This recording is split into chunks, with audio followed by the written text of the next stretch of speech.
Hi, welcome. This is Dr. John DeMartini. This is one of the most amazing and inspiring shows that you can listen into. If you want to be on the edge of your seats, if you want to open up your heart, if you want to expand your mind, and you want to meet incredible people, stay tuned because you're just about to experience a transformative radio show that will change your life. And you're listening to the Dr. Pat Show that's coming up right next. Welcome to the Dr. Pat Show. Talk radio to thrive by. Powerful, inspiring, and coming to you live, bringing you stories of people like you and me, busting through and living life full out. Get ready to dare to wonder what your life would be like if you knew you could not fail.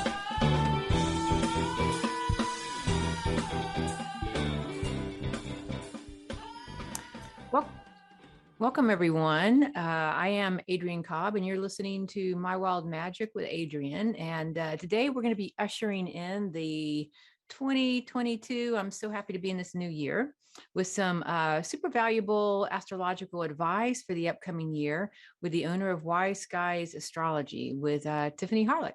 So be sure to listen to this podcast, and we're going to gain some clarity that we may all need for the most loving and compatible life choices that we're going to be able to make for ourselves this year by following that astrological flow. So let's start out the year in this universal flow in our inner wisdom with Tiffany. So Tiffany, welcome for being on the show today. Thanks, Adrienne. Hi, everybody. I'm so glad to be here. Glad to have a new year. Oh, man, you and me both. Ever since between Christmas and New Year, I had this tooth abscess, lost a tooth. I'm like, well, let's just get it all done before January 1st, whatever we got to do. Yes, so luckily it's not one of my front teeth, but, yeah. And then you recently, had some of your own health challenges. So, oh my gosh, it was so weird. And then when I got back here, the city, concreted me in, they're redoing the sidewalk out here. And so I had all kinds of weird appliance issues, and I'm with you. I'm like, just get it out of the way, leave it back in that year, and let's be able to go forward. Exactly. Yeah. We're complete. We're done. Happy, grateful, complete. Okay. So, so astrologically, what kind of things do we have going on this year? Anything you want to start with? Anything coming up soon? Yeah, in January and February are probably my favorite months astrologically this year, because the nodes are shifting signs. And so the nodes are points based on the moon, and it's not an astrological body, but it does influence things for us. And so the nodes have been in Gemini and Sagittarius for about 18 months, and they move backwards in the sky, and they're shifting into Taurus and Scorpio. And the North Node will be in Taurus, and the South Node will be in Scorpio. And that happens on the 18th, I believe. But I won't hold myself to that. But it's happening in January, and it's another 18-month cycle. And so that's kind of a lighthouse in the astrology, a big shift that we'll be able to feel. A lot of the outer planets are going to kind of linger where they were. But another big marker of 2022, of course, you've probably heard astrologers talking about the United States as having their Pluto return. And so it doesn't just happen on this one date in this one year. It's part of a larger cycle. And there is a lot of upheaval around that. But there's also, I feel like it's almost like we're breaking ground, in order to have a garden, you don't just sprinkle a seed on top and walk away. You got to. That's how I garden, Tiffany. And I can't say I get the best results. I'm like, if it grows, it grows. It's out there. Right. Maybe I should dig a little deeper, I guess, huh? Well, I mean, it's a nice way of looking at it. And so if you guys want to critique me, I'm usually a little bit on the positive side of the astrology interpretations. A lot of people have different ways of looking at it, but the United States having their Pluto return is a pretty big deal, because Pluto returns once every 250 years. So wow. So it's like, your birthday, you have your solar return. Mars, when kids get their terrible twos, Mars returns every 2 years. Saturn returns every 27 to 30 years. And so you see the 29 club, the 27 club. But people don't get a Pluto return unless they live to be 250 years old, right? So, True that. Yeah. So the countries are who gets their Pluto return, and we have many to look back on in history. But this is the first time that this country is going through that. So we're going to see 3 big dates where it will be very insightful. There will be many turning points available. So it just depends on what kind of ground we're breaking and what we're putting into that garden, so to speak. But those are, I guess, 2 things that I think are really interesting. I think in April, there's another broad stroke turning point, kind of when the art changes. Jupiter will conjunct Neptune, and that's a positive transit. If you think about Jupiter as being kind of the good luck charm, the fairy godmother, the philosophers, the kings, the magic carpet ride, right? Jupiter, foreign languages, expanding knowledge overseas. It's right next to, it's going to kiss Neptune, which is more like the yoga teacher of the skies, the bliss, the at oneness, the musician, the muse. And so when those 2 come together, I feel like we're going to see a shift in the art. It's kind of like, when did the music change from the 70s to the 80s, or the 80s? How do you know? Yeah, true. Wow. So if you're a musician, this would be a good time to be inspired for sure. Yeah. You Yeah. think that would be true of other arts as well? Oh Like yeah. Yeah. shifts on writing and Or anything, yoga style. screenplays. Maybe it's a time that a certain style comes out that gains popularity for this period. It's a Renaissance time. It I is, just yeah. can't predict what it's going to look like. When did pointillism shift into impressionism? There's a moment when tastes start to change. I don't have that in my design. So if you're like a trendsetter, you can probably feel it coming already. You probably see Wow. some of the patterns. Great advice. Yeah, some people are. I notice a lot of the star beings, a lot of people who have that creative flow or that inspiration, like that third eye flow, where they are more of a visionary. This Yeah. would be awesome for them. You're right, to kind of take advantage of and hone in on. Yeah. Yeah, ride the wave. Yeah. So those Mhm. are some of the big ones. If you're looking at like the general overview, we could go month by month if you want. We could go planet by planet, but those 3 things I think are really good points to anchor in and be aware of as we're starting out the new year. So, you're doing a really good job, I think, of saying, hey, this is what's happening on a planetary energetic level. And I don't know what seeds we're going to put in. So that kind of makes me think, because I think sometimes when people lend to astrology or the I Ching or tarot cards, that sometimes people will put these arts kind of in a more final state. Like, this is my year. It's Mercury retrograde, so I can't communicate at all. But really it has a lot to do, it sounds like, with our free will. And what we're choosing to put out there actually has influence on how we participate with the planets. I don't know if you can talk a little bit more about that. I feel like Combination of free will and like you astrologically. nailed it. Like, that is exactly it. I practice Western evolutionary astrology, and so if you think about the kind of the observer affects the experiment, it's almost like if you could co-create rain with the clouds. You know what I mean? You're not just so affected by the weather, but you're working with the astrological weather. And so all of that kind of starts in the ethers, right? And so I think it's just dependent on everybody's own individual healing, their individual perspective, their individual things that they're going through. You can look back over time, like for example, when Jupiter was in Scorpio, we went through a large Me Too movement in the media. And that's based on people's experiences. We could have handled it a lot of different ways, but we handled it through large media. After Jupiter's in Scorpio, it goes into Sagittarius, which rules the law, right? And so then there starts to be some accountability. And so it really is, we really are participating in this.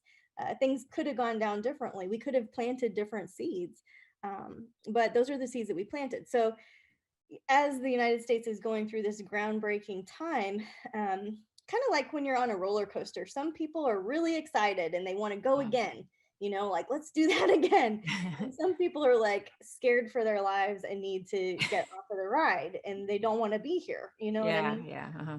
So there's that neural pathways and just noticing, I think, how your experience is affecting your reality. Really, I think that spirit TV, that our world around us is going to be really Spirit visible. TV, I like that. Yeah. Um, I know. Yeah. It's very, very cool. I'm finding one of the things that's maybe kind of easier to gravitate towards in any situation, if somebody was wanting to redo their belief system versus, go down a path they've already, kind of a darker path of what they've already done before, like life sucks and, whatever, victimization, anything like that. It's just the gratitude, you know what I mean? Of all different things, even when something is hard, just choosing gratitude and finding that one positive thing that kind of goes with it.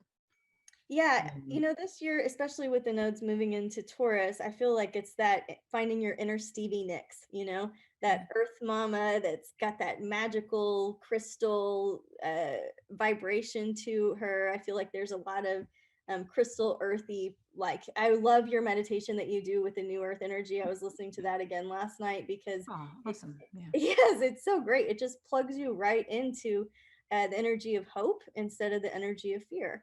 And the Yeah. more of us that are plugged into that hope, I feel like, that's kind of a fun result to play with. And in terms of gratitude, yeah, that's one of those things. It's like a word that we use, but how do you apply it? So Yeah. this morning, So, right, hold that thought. We're going to take a oh, quick break. We will be right back in a minute to explore gratitude. So we'll be right back.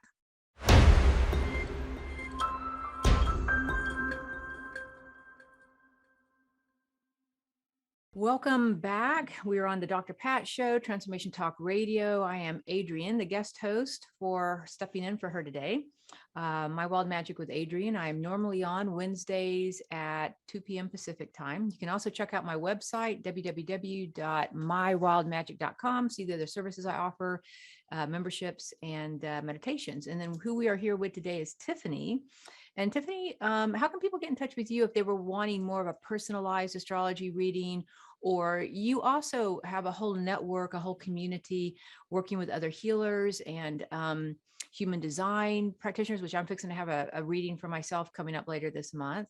But how can people get in touch with you as well? So wiseskiescollective.com, and it has the astrology report. It has our community there. It has our digital astrology calendar. All of the stuff that we're talking about. You don't have to feel like you have to take notes. There's a great blog post, but wiseskiescollective.com. Got it. Cool. Yeah. You offer a lot of really neat services, actually. So I like your community. I just like, being a part of it. So, Well, it's fun. It's a metaphysical counseling company, right? So we do offer one-to-one services, but we also offer a community offer. So there's something for everybody in there. And like you said, I cannot wait for you to get your human design reading. I can't wait to see all of the mechanics of that. So that is a big fun offer that we have. And then can you explain a little bit about human design, like what the basic is in case anybody hasn't heard of it before? Because I think that human design can go very, very well with astrology, because human design is really, it seems like all about empowering yourself by really knowing more about yourself in this super cool combined type way of different spiritual arts. And if you know yourself, you know how you want to interact with astrology. But tell us a little bit about human design.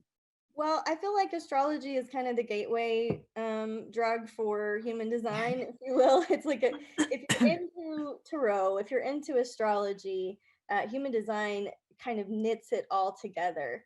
The first thing is understanding how your aura works. So, like in your work, where you're talking about how we have different tribes of light, it's very similar to that, but it's very mechanical. It's just mechanics.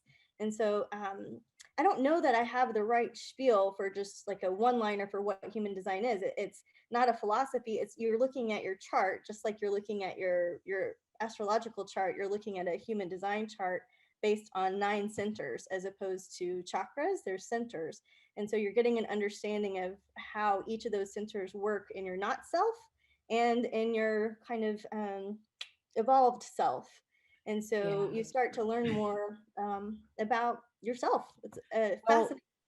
Well, one thing that I have learned a little bit through the little bit I have dabbled in the human design work, and you can always go on and do a free chart, humandesignamerica.com, plug in your information, it'll kick back a free chart. Awesome, great way to get started. What I found is the information is so um, so in depth that actually having somebody read it for you could save you lots of time. Like I did mine probably 10, 12 years ago, and I'm Yeah. still like fumbling around. So I'm so excited to have this reading, just to kind of kind of narrow it down a little bit so I can use it more wisely. Yeah. But one thing I really did like about it, the one thing I remembered from my chart that was helpful is that the way you make decisions in life, like you're talking about the Yes. 9 power centers, because if Yes. you don't know yourself well enough, how you make decisions, like I would not have guessed, like I wouldn't have known this till the person told me, but I make decisions emotionally. So Right. that means that I have to give myself time to go up and down and up and down and feel the emotions. And I want to do it and I don't, and I don't, and I do, and I do, and I don't. And then eventually within a few days, a few hours, a few weeks, I'll be like, oh no, this is emotionally how I feel. And now I feel true to it.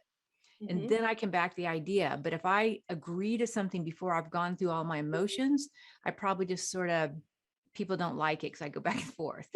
Whereas some people are sacral power. And that's that one. Yeah. Okay. So sacral power is where you just know in your body. So if you were to ask Tiffany, hey, do you want to, go get green tea today or something, or you want to go get a chamomile tea?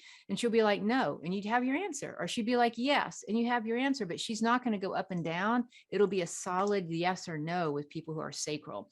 But there's different power centers. And these are just 2 examples of where that lines up in your unique chart, because everybody's like a little snowflake, just like your astrology reading.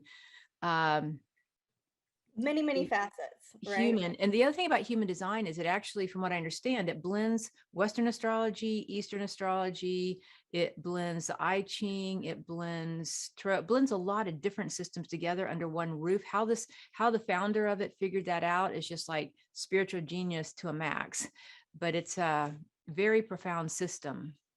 Yes, exactly. I get chill bumps every time we talk about it. In addition to making decisions in your unique way that isn't like homogenized, follow this plan. There's no plan. It's very helps you be your own individual self, right?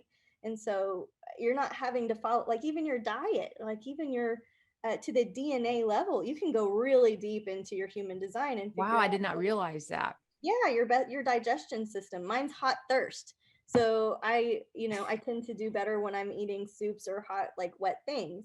It talks about your environment. So mine is wet kitchens, right? So love having plants and greenhouses and things that feel like a laboratory, Wow. lab, and there's so many bunny holes you can go down. I love that. I really do. I mean, I'm very excited about it, but they do go perfectly well. Getting your astrology reading done, your planets in your houses, and Yeah. human design, I think blend really nice. And that's why I love in Wise Skies Collectives, you brought it all kind of together under one roof where, like you said, you have different readers, but it all seems to kind of meld kind of beautifully together on that level. But the other reason I was bringing up human design is because I find it is so empowering. And it just feels like we've gone through maybe a period of time that has felt disempowered to all kinds of people for different reasons. Some people feel totally disempowered that other people won't get vaccinated. Some people feel totally disempowered that people are making them get vaccinated. Some people feel totally empowered with this president. Some people feel totally disempowered with this president. Like it's just all these like opposites where we've been giving our power outside of ourselves in so many different forms. I feel like the more you just know yourself, the better off you're going to be. And so I like the tools that you're kind of bringing to the table with all that. Yeah. Right. I mean, and for us, Wise Guys is the anti-guru. There, you were born wise. You have the tools, and so if you get up against a wall with yourself, and you're like, I'm kind of feeling like I don't know where to go, and you need a little tweak somehow, we can teach you the tools that help you figure you out, as opposed to some big broad band-aid solve all for everyone, because there's really not one. That's why I like having different readers and different lenses and different experiences, especially through the self-empowerment angle that you're talking about. When you're talking about feeling disempowered and the abuse of power, that is one of the cycles that we're going through right now. And it has been for a really long time. When we think about the abuse of power or feeling power or not, I think about the planet Pluto. Pluto has been in Capricorn for a really long time, and it will eventually move to Aquarius next year, which that's going to be a huge shift. Age of Aquarius. Wow. You know, Huge. Did not know. Huge. And so Wait. So Pluto finally ends after this coming year? Mhm. Because I had a Vedic astrology reading done a while back. And they're like, for 17 years, your life is horrible. You know, Vedic astrology, this person was just like the most negative person on the planet. I mean, it just makes you want to like leave the planet to have done this. And I'm like, I've never been able to venture into Vedic astrology again because I'm so afraid of what they're going to say. But it sounds like, if I'm understanding, is that we're fixing to come out of a long Pluto cycle into Aquarius, which could be good for, life on Earth. Right. Life is good for me. Yeah. Okay. Cool. Well, and so many, like Saturn. Okay, so many of the bigger planets are changing from 2023 to 2025. So it's one thing to just talk about this beautiful year ahead, and I could tell you guys, like, if this was a character arc or a story arc, I feel like the first quarter of the year feels pretty good. And then I feel like we take a bit of a bell curve nosedive. And I feel like it's because of the cycles of Pluto. There are many things involved in the forecast, but I just wanted to mention that when you're talking about empowerment or being disempowered, I feel like they're in Capricorn represents the government and the old school and the way it is, and the granddad that's very militant and military. And now there's positive sides of of all of this. If we were using our Pluto power well in Capricorn, what would that look like? Discipline, getting things done, following through, finishing projects, long-term thinking, right? Being able to be ambitious. Capricorn, I feel like, is one of the most misunderstood signs. I don't know if I have a Capricorn moon.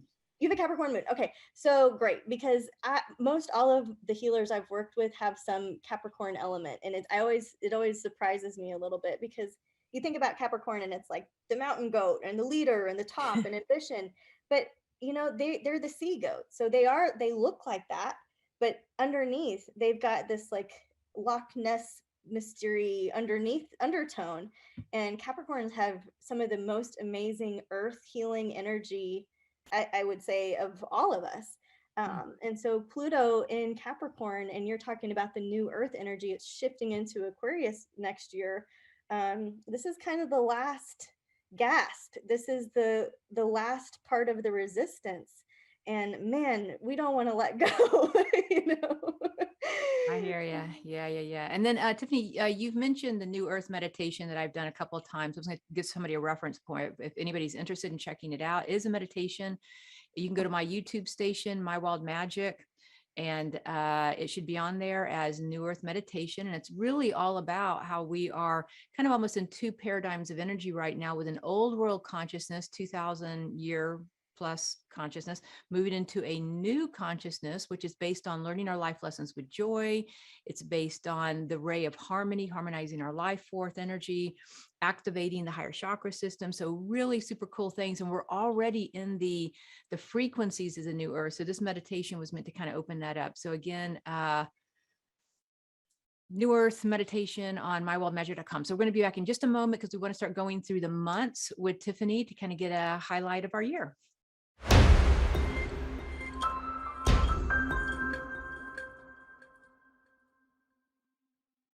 Welcome back. I am Adrienne Cobb. You're listening to My Wild Magic with Adrienne, and I am stepping in for the Dr. Pat show today. And we are on Transformation Talk Radio with Tiffany Harelik, who runs Wise Skies Collective, and you can find her at wiseskiescollective.com. She has a beautiful housing of different healers, astrology readers, tarot readers, human design readers, and she also has a really cool calendar. Can you tell us a little bit about your calendar? You're fixing to get into telling us about what's going to go on in the year, and my mind will probably remember a fraction of it. I'm assuming your calendar could keep me more to point. So how does your calendar work? Okay, so there's a calendar page on the website. So if anybody wants to check it out for the month, it's always free for the month. But if you want it on your own device, it's great, because you can just pull it up on your phone or whatever calendar system you use. I use Google Calendar, so that's where that is. But it goes on all of the devices if you have. Wait! You got to slow down a minute, because I've been so technically challenged. I haven't actually downloaded your calendar. Like, I don't know how to do it. I'm just like, this is like a digital calendar. I have to read something. So basically, if you download your calendar, and there is a discount, which I'm going to send over to you. But anyway, so basically once you do it, it just goes straight onto your phone. Yep. I I mean, totally missed that point. my calendar, like this is a lot of things on my calendar. But for example, if I was to click on, like right now, the moon's void of course. And so if I click on that, it'll just tell me, what does that mean astrologically? Oh So my God, this is brilliant because, you know, I don't know a whole lot about astrology. I'd like to learn. It sounds like I could kind of educate myself based on what you have. And this is your unique sort of thing that you've come up with, or is it, yeah, what's the yeah, deal exactly. with this? So it's cool. It's when I took over Wise Skies, that was one of the signature products, and so I started writing the calendar content. I've been doing it now. We're in our 6th year. I have a monk who does all of the conversions, and so it's very blessed. As we're writing it, I write it every summer. He What kind takes of it. monk? Just so I'm curious. Zen Yeah, monk, Buddhist monk, Tibetan monk, no, I don't really Catholic know. monk. I mean, I'm just Yeah, wondering. right. Like he goes away in the woods and prays for us all for months at a time. Very, Okay, that's monk enough for me. All right. yeah, right. Like legit Okay. monk. But Okay. it's infused with some really high quality, high caliber, interesting stuff. So not only could, if you're brand new to astrology and you're like, just give me a red flag or a green flag, it's cool That's, because yeah. it has like it has little symbols, it has little emojis. So if it's an umbrella, maybe don't plan so much during that time. If it's a sun, go forward, moment of opportunity.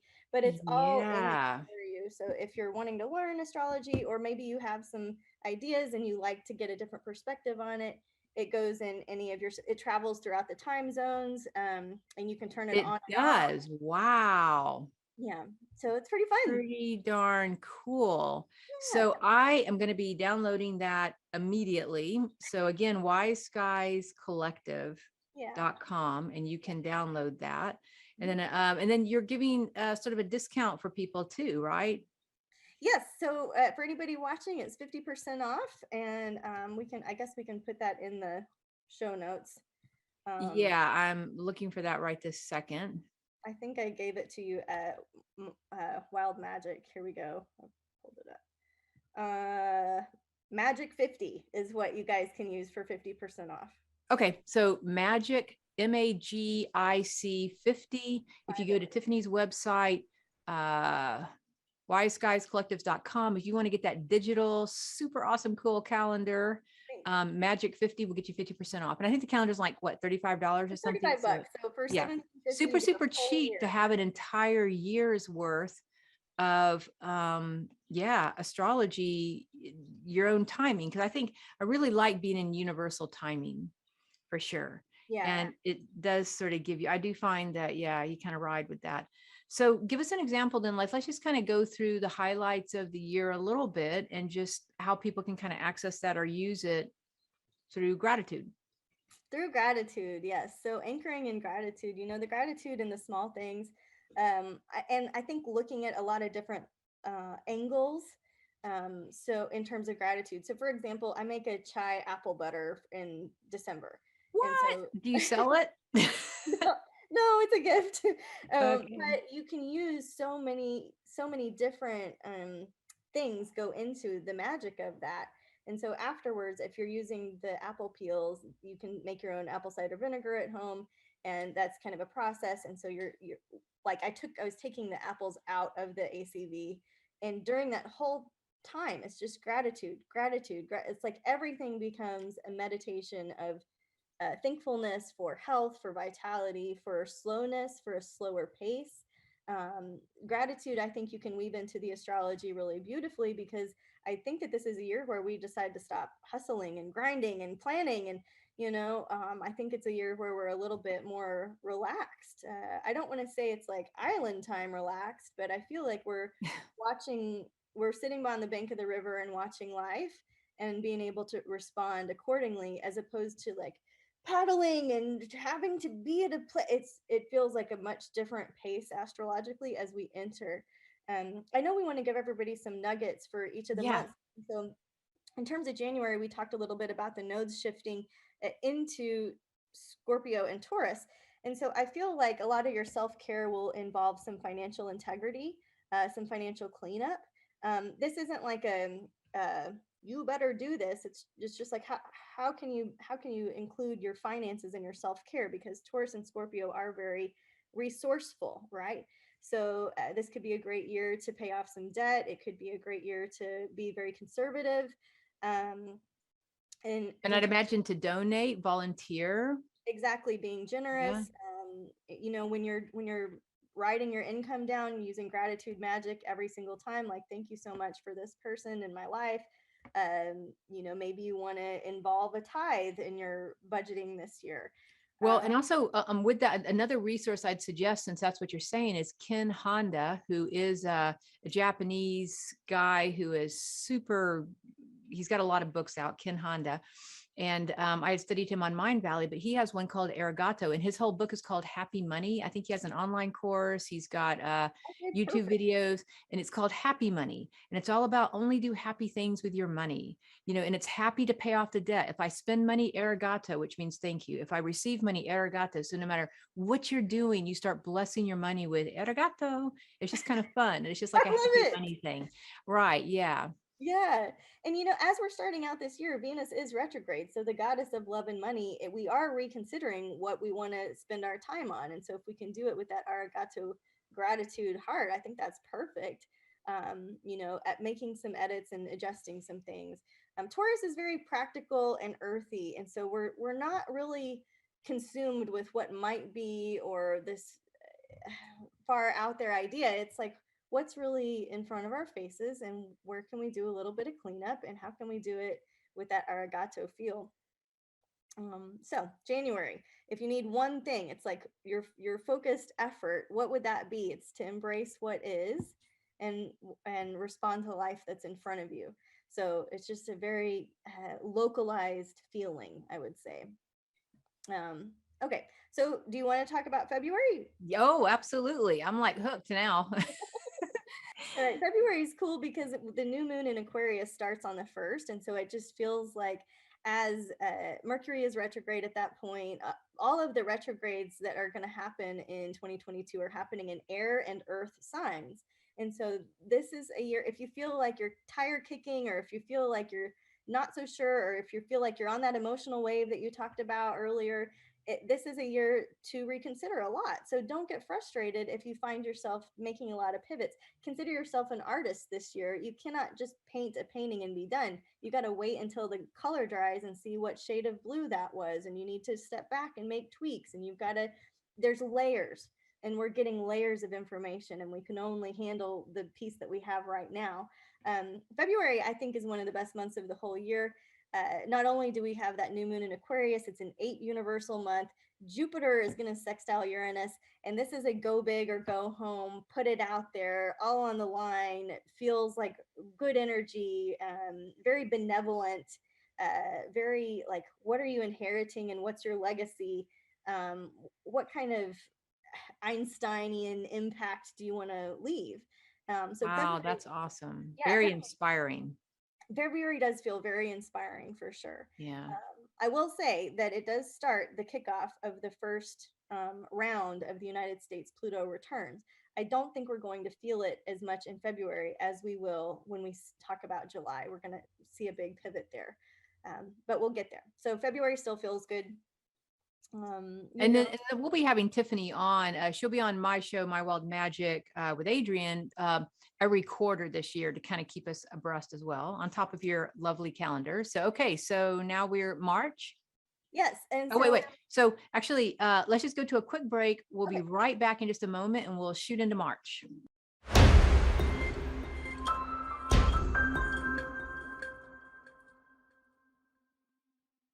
Welcome back. I am Adrienne Cobb. You're listening to My Wild Magic with Adrienne. We have Tiffany with us, and she's doing our astrology for us for the month. And if you are interested in doing a soul blueprint, you can look me up at mywildmagic.com. Soul blueprints go great. It gives you a whole blueprint for the year, and really for your life path. And it's going to go really good with the astrology readings. So check that out, mywildmagic.com.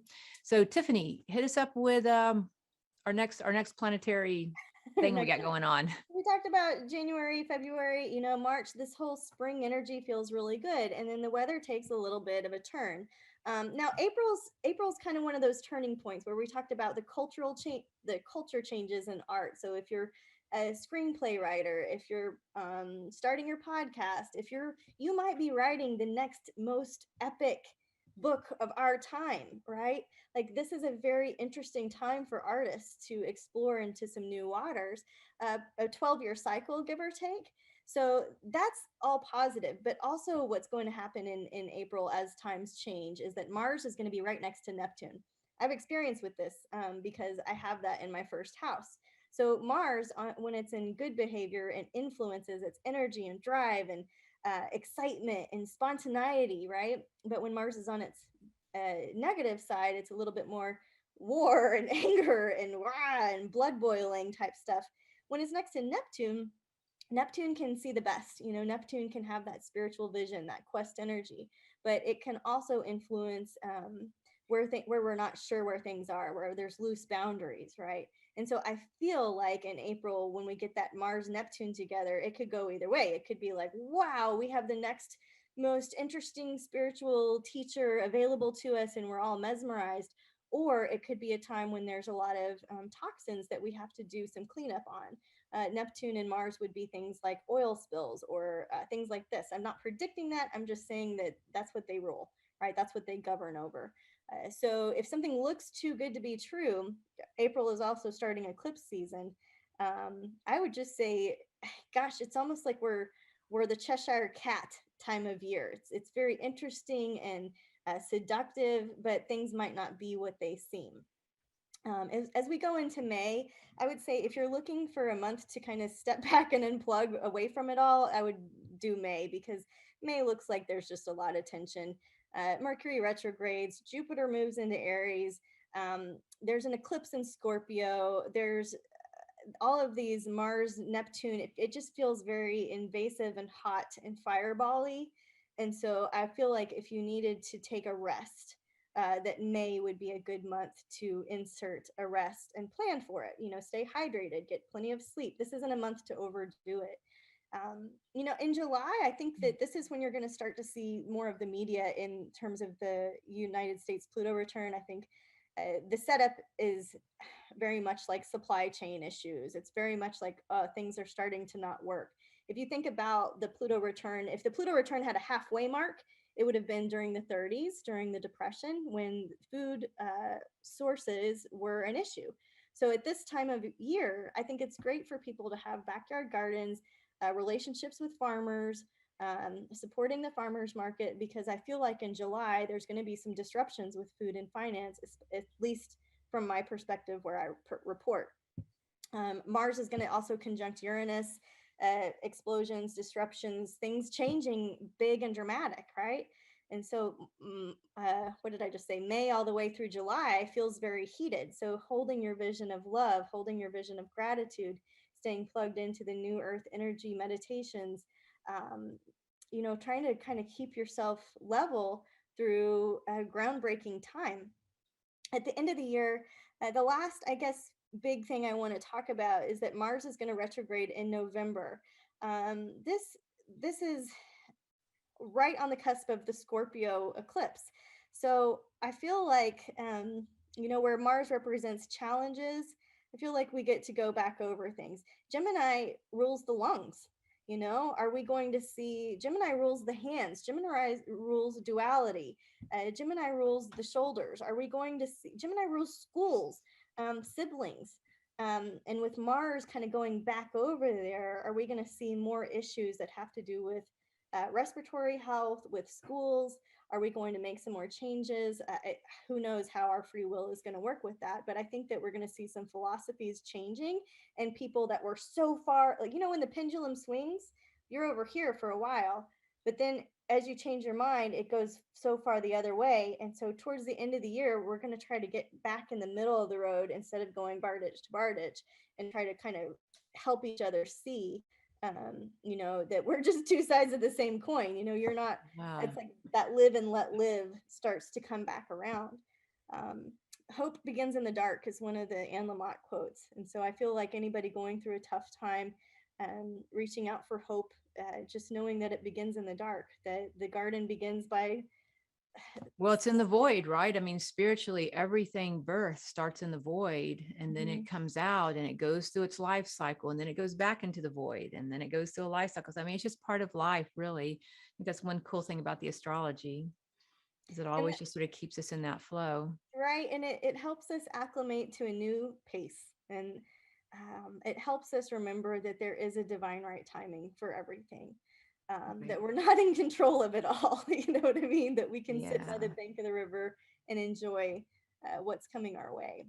You Well, know. and to be our better self. I mean, I think a really good question, I think it's really good to ask the soul questions of the universe, of your soul. And, one that I like a lot is, what would it take for me to be my highest vibrational resonance? What would it take for me to, be that energy of pure love and light? What would it take for me to be connected at all times? And particularly, what would it take for me to be my highest vibrational resonance at all times and in all ways? And I use that one pretty daily to kind of help. And I notice that whether it's a tooth situation or a client situation or a money situation or a relationship situation, whatever it is, I'm bringing my highest, best self to it, because unconsciously we tend to sort of run more with whatever was left over in our subconscious, things that maybe have not been dealt with yet exactly. And our subconscious does create a lot for us, right? So when you start inserting the question, what would it take for me to live at my highest, best, highest vibrational resonance, then all of a sudden your system and the universe is like, oh, we can help her with that. And then it brings that in. And all of a sudden you start seeing things differently and acting in ways maybe you had not been taught to act as a child. It introduces things to you, people, opportunities that wouldn't have been there if you hadn't asked the question. Otherwise, it's just the same old. So, and I think when you keep saying, how are we going to use our free will? I think on one level, we can use our free will to do it from the unconscious and just keep doing the same old based on our pain body, inner child stuff. Or we can say, hey, what's my highest vibrational resonance, and use our free will to choose something of a higher, more divine path in life, maybe something we hadn't ever considered or thought of, something better than we could have imagined possible. What you have a really great question that is different than the one you just said, and it's something. Help me remember it. It's something along the lines of like a What best what makes, yeah, we'll say so the yeah, best so life match for me, yeah, or yeah, it's basically um what would it be like, what would my life be like if it was, unfolding before me even better than I could have imagined possible? What would it be like if my life was even better than I could have imagined possible? Like, in other words, it's taking you outside the box of what you thought. I got to have this kind of relationship. I got to have this kind of finance. I got to have, and instead it's like, I wonder if my life could be even better than what I thought. And it takes you out of those conditions that we tend to get raised into something unconditional and very spirit like. Is that what you're talking about? That kind? yeah. I mean, what it's done for me, that kind of thinking, it just What's opened. most loving? Yeah, it puts you in that field of infinite possibility and unconditional love where all things are possible. And if there's bad astrology, who cares? Because sometimes you got to fly across the Bermuda Triangle at midnight on Friday the 13th, and there you are. You know With what a I mean? black cat sitting next to you in the Yeah. seat. And so it's just part of our I would say spiritual practice, but it's just part of the condition of being human, It to is. be able to respond and to be able to work and to co-create and to open our minds. Those questions that you're asking help me get out of this very finite space and help me be open to the co-creation, which Well, yes. And I find that it opens us up to our divine self. Like, there is a divine sort of God present source energy that I think we separate our human from our divine quite a lot. And by asking those questions, it brings the divine back into our humanness. So no matter what happens in life, we're sort of just in the way of the Tao. It's like, okay, that can be bad, that can be good. And it just doesn't, it's not good or bad anymore right, after a while. It's exactly. sort of like, this is just life. How well am I going to handle it? And that's how Exactly. I see astrology at Me this too. point. This is just life. How am I going to bring my integrity, my love, my heart, my higher conscious to the table to handle that Mercury retrograde? Or to Exactly. handle whatever it is, you know what I mean? Of course, I'm in Aries with about 7 or 9 planets in Aries. So I'm like, bring on the challenge. I'm ready. So yeah, but I do aspire to that. So Tiffany, thank you so much for being on our show today. Again, you can check into Tiffany to get a astrology reading for yourself personally, human design, through one of her other practitioners, tarot readings. Download her her calendar, 50% off Magic 50 by going to Wise Skies Collectives. If you are interested in doing a soul blueprint, joining my meditation group on Wednesdays, or anything else that I have to offer, go to mywildmagic.com. I also do have a free quiz for discovering your own tribe of light, which are beautiful beings to help guide us as well. So thank you so much, everyone, and have a great rest of your New Year week. That's right. Happy New Year. And thank you so much for having me. This is so much fun to be with you. It's a pleasure.